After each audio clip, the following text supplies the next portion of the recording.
Hi, and welcome to the Myers Way, where we position entrepreneurs just like you who are raising capital to grow their businesses, to not only survive the due diligence process, but to emerge as a logical choice when investors pull out their checkbooks to invest. So, provocative title again. I don't need no stinking shareholder agreements. We're all buddies. So, what is a shareholders agreement? There's many forms of them, but what I'm talking about now is you and your team get together, Mo, Larry, and Curly, and you've got your company, you've formed it, you have a great idea, you guys have worked together at another company, you're all set to go here. You've got your tech guy, your marketing guy, your operations guy, and you're ready to go. And you are buddies, you're great drinking buddies. And you say, we don't need any agreement, we'll just issue ourselves each, a few 100,000 shares, and let's just see how things go. Well, actually, things go very well. And soon, you've got an investor who's ready to put in some big bucks into the company. They have a group of management folks that can come in and make life a little bit easier for you and really support you, some great alliances. And all of a sudden, here's what happens. So your marketing guy says, I just got married and my wife's inherited a lot of money, and we're probably going to want to have a kid, so you probably won't need me for a while. I'm going to take off for a year and go around the world. And another guy says, wow, I really like what we've been doing, but I've got some great ideas now with the money coming in. I'm going to go do something else for a while. I'll come in maybe one day a week, but hey, I've kind of had it. I got some great ideas, and your operations guy says, well, I sort of love running the company, but so I'm going to be working my butt off while you guys are traveling around the world and whatever, I won't, who knows what this guy was going to do. So you don't have a shareholders agreement.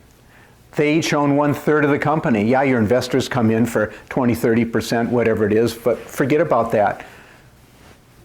Does that person get to keep their shares? Or what if one of them got ill? Rather than just taking off, got sick, can't work, and actually dies.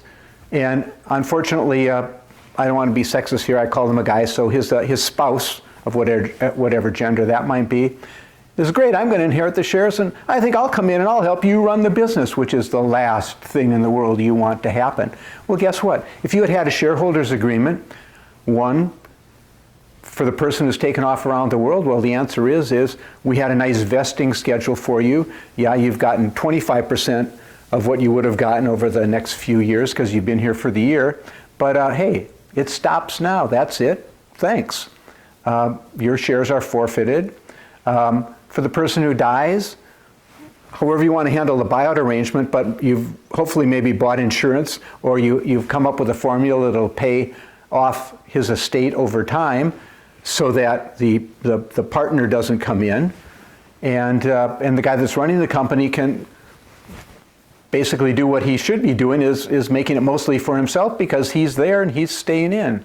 I mean, so you have all these kinds of mechanisms. Like I said, what do you do if someone gets sick and can't work? What happens to their shares? They die. They have to move because of a family emergency. They can no longer be involved in the company. And you want to make sure that they don't sell their shares to a competitor of yours because they're kind of pissed off. They didn't like the way you treated them. And hey, dude, you want a third of that, third of your competitor's company? So these are all the things poop happens, okay?